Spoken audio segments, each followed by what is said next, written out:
Hey boys and girls, Miss Barrow here to bring you our math lesson of the day. Yesterday we introduced you to a circle, our very first shape in our study on shapes. And remember, a circle are in things we see every day like tires and bicycle tires and the sun and the moon when it is full and my favorite of all favorite, a pizza pie. Well, we're going to introduce you to a new shape today, and that shape is a triangle. A triangle has three sides. Let's count them. 1, 2, 3.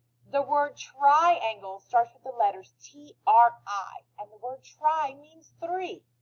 Just like in the word tricycle, a tricycle has 3 tires. So the word tri means 3. So I'm going to have 3 angles in this shape to make a triangle. I've got a little poem to help us remember a triangle, and it's sung to the tune of Twinkle, Twinkle, Little Star. I'm a triangle, yes, it's true. I have 3 sides, yes, I do.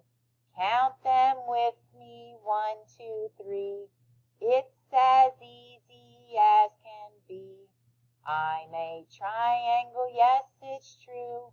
I have 3 sides, yes, I do. Great job, guys.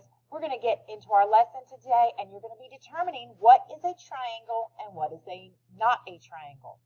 Remember, a triangle has 3 straight sides. And when those sides come together, that corner or point are things we're going to be counting as well. Hope you guys have a great day.